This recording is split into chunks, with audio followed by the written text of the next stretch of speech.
Miércoles 2 de junio de 2021. Tres mensajes del Evangelio de hoy, tomado del Evangelio de San Marcos, capítulo 12, versículos del 18 al 27. En aquel tiempo se acercaron a Jesús unos saduceos, de los que dicen que no hay resurrección, y le preguntaron: Maestro, Moisés nos dejó escrito: si a uno se le muere su hermano, dejando mujer pero no hijos, cásese con la viuda y dé descendencia a su hermano. Pues bien, había 7 hermanos. El primero se casó y murió sin hijos. El segundo se casó con la viuda y murió también sin hijos. Lo mismo el tercero, y ninguno de los 7 dejó hijos. Por último, murió la mujer. Cuando llegue la resurrección y vuelvan a la vida, ¿de cuál de ellos será mujer? Porque los 7 han estado casados con ella. Jesús les respondió: estáis equivocados, porque no entendéis la Escritura ni el poder de Dios. Cuando resuciten, ni los hombres ni las mujeres se casarán, serán como ángeles del cielo. Y a propósito de que los muertos resucitan, ¿no habéis leído en el libro de Moisés, en el episodio de la zarza, lo que le dijo Dios? Yo soy el Dios de Abraham, el Dios de Isaac, el Dios de Jacob. No es Dios de muertos, sino de vivos. Estáis muy equivocados. Palabra del Señor. Gloria a ti, Señor Jesús. El día de ayer contemplábamos cómo Jesús respondía a las intrigas que una secta llamada los fariseos y otra secta llamada los herodianos le proponían. Hoy nos encontramos con una nueva secta judía, los llamados saduceos. ¿Y quiénes eran los saduceos? Eran algo así como los aristócratas de entonces. Eran las personas adineradas que eran bastante materialistas y bastante liberales en su pensamiento religioso. De hecho, no creían ni en la resurrección, como lo dice hoy el Evangelio, pero es que tampoco creían en los ángeles, les causaba dificultad creer en todo lo sobrenatural, más bien creían que todas las bendiciones de Dios se daban exclusivamente aquí en la tierra. Por consiguiente, la riqueza era esencial para ellos, debido a que la bendición de Dios se manifestaba solo en la tierra. No creían en un premio ultraterreno. Pues estos saduceos, además, no creían en las escrituras completas. Creían solo en la Torá, es decir, los 5 primeros libros de la Biblia que nosotros llamamos Pentateuco. Como luego no creían en las demás escrituras, donde claramente se hablaba de la resurrección, se hablaba de los ángeles, en fin, entonces ellos van a preguntar a Jesús por un caso hipotético que aplica una ley llamada la ley del levirato. Y es que Moisés había establecido que si un hombre muere sin dejar hijos, entonces la mujer de este hombre pasa a ser de alguna manera propiedad de su hermano. Y los hijos que tuviera ese hermano se le atribuirían al difunto. Ponen este caso hipotético donde ninguno de los hermanos da un solo hijo. Y entonces le preguntan a Jesús: si es que existe la resurrección, ¿de quién será esposa esta cuando resuciten todos? ¿Del primero, del último o de los 7 esposos? Era una pregunta capciosa, que trataba entre comillas de demostrar que la resurrección no tenía sentido desde las Escrituras. Pero Jesús les va a contestar de manera contundente, porque Jesús no solo sabía la Escritura de memoria, Él mismo era la palabra eterna del Padre. Y yo quisiera notar algo acá bien importante. Los fariseos, en cambio, sí creían en la resurrección. Digamos que Jesús, doctrinalmente hablando, se aproximaba más a lo que creían los fariseos, no tanto a los saduceos, y sin embargo también recriminaba a los fariseos, más allá de su doctrina, su comportamiento y su hipocresía. Esto es importante porque muchas veces nosotros creemos que basta con defender la doctrina para estar bien con Dios. Pero, repito, los fariseos en general tenían una buena doctrina y sin embargo tenían un corazón doble, y por eso Jesús les recriminó tan fuertemente. Se requiere entonces saber doctrina, pero se requiere vivir esa doctrina de manera adecuada. Vamos entonces con 3 mensajes de este Evangelio. Primero, ¿entiendes las Escrituras? Segundo, ¿entiendes el poder de Dios? Tercero, ¿vives o solo sobrevives? Vamos con el primer punto. ¿Entiendes las Escrituras? Jesús le responde a estos saduceos: estáis equivocados porque no entendéis la Escritura ni el poder de Dios. Podemos decir que ellos conocían las Escrituras, pero no la entendían. Y no la entendían porque les faltaba el Espíritu Santo. Es el Espíritu con el que fue escrita la palabra, es el Espíritu que necesitamos para interpretar adecuadamente la palabra. Por esa razón, el conocimiento que los saduceos tenían de las Escrituras era bastante superficial. Y por eso Jesús les dice, ¿no habéis leído en el libro de Moisés, en el episodio de la zarza, lo que le dijo Dios? Yo soy el Dios de Abraham, el Dios de Isaac y el Dios de Jacob. Les está diciendo a ellos, ustedes no creen que hay nada más allá después de la muerte. Pero aún estos 5 libros en los que ustedes creen, habla de algo más allá después de la muerte. Porque para el momento en que Dios le dice esto a Moisés, tanto Abraham como Isaac como Jacob ya habían muerto. Y sin embargo, Dios se presenta a sí mismo como el Dios de Abraham, de Isaac y de Jacob. Y Dios no puede ser Dios de muertos. Dios es un Dios de vivos. Con eso concluirá el Señor. Esto es importante y tiene una aplicación muy práctica para nosotros. Porque desconocer las Escrituras conduce al error. Y por eso el Señor les dijo a ellos, están equivocados. Y todo el que desconoce hoy la Escritura termina equivocándose.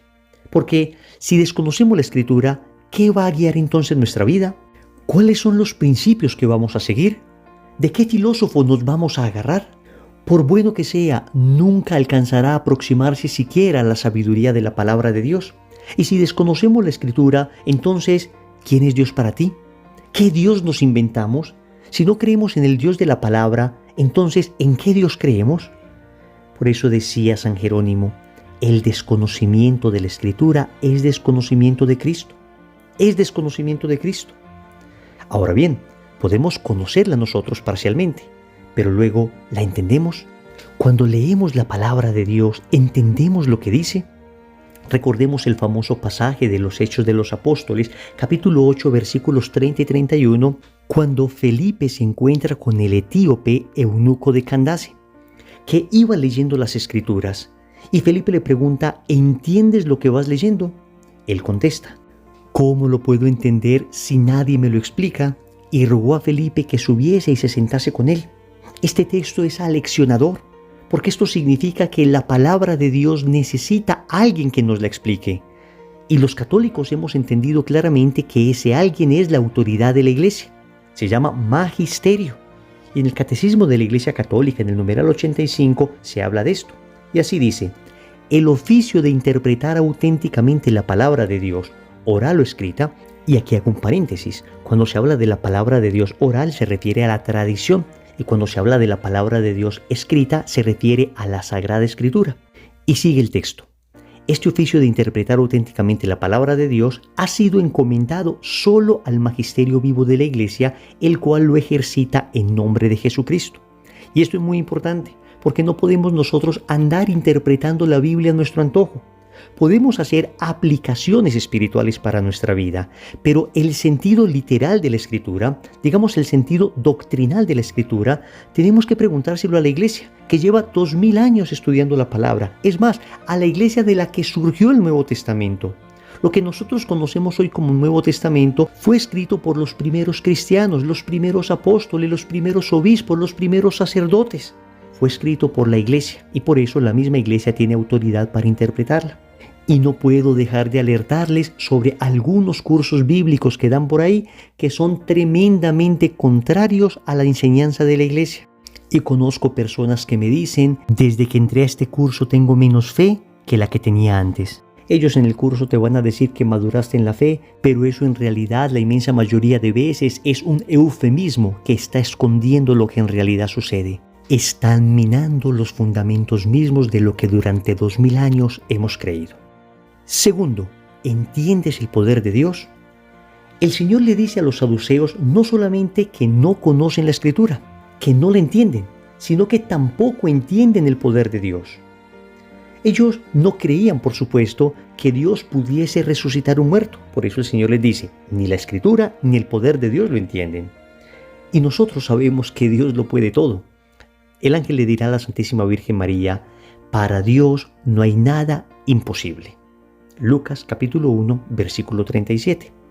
La pregunta es, ¿tú conoces el poder de Dios? ¿Has experimentado el poder de Dios?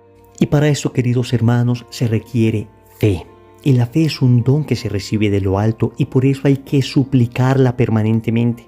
Alguna persona decía, cree en un Dios grande y verás un Dios grande. No porque el tamaño de Dios dependa de lo que creamos o no en Él, sino porque lo que Él va a obrar en nuestra vida depende de la apertura que nosotros tengamos a su acción. Por eso debemos creer que Dios puede obrar, creer que Dios sigue obrando y sigue obrando en mi vida y en la vida de los que nos rodean. Pero para ello debemos estar en su gracia, debemos buscar permanentemente estar en su amistad.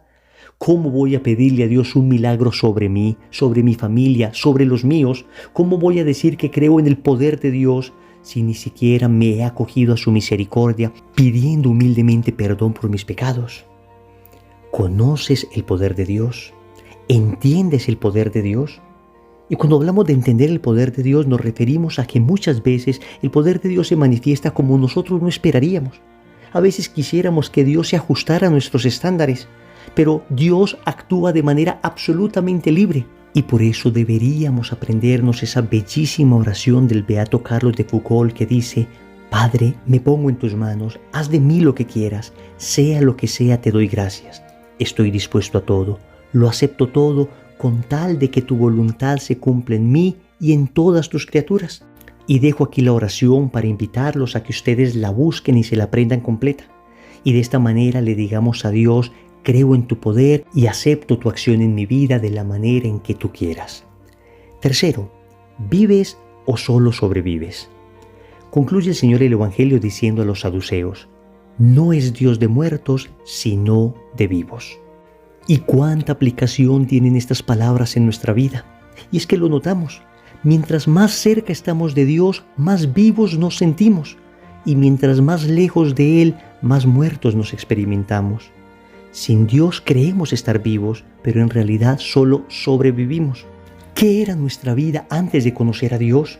Una rutina sin sentido, un agobio permanente, una soledad insaciable, un ser usado y usar a las demás personas. Perdónenme, eso no era vivir, eso era sobrevivir. Pero el Señor nos ha dicho: he venido para que tengan vida y para que la tengan en abundancia. Juan capítulo 10, versículo 10. ¿Vives o solo sobrevives? Si estás con Cristo, vives. Si estás sin Cristo, solo sobrevives. Recordemos entonces: primero, ¿entiendes las Escrituras? Segundo, ¿entiendes el poder de Dios? Tercero, ¿vives o solo sobrevives? Compromiso. Vamos a acercarnos al sacramento de la confesión para empezar a vivir en verdad. En el nombre del Padre, y del Hijo, y del Espíritu Santo. Amén.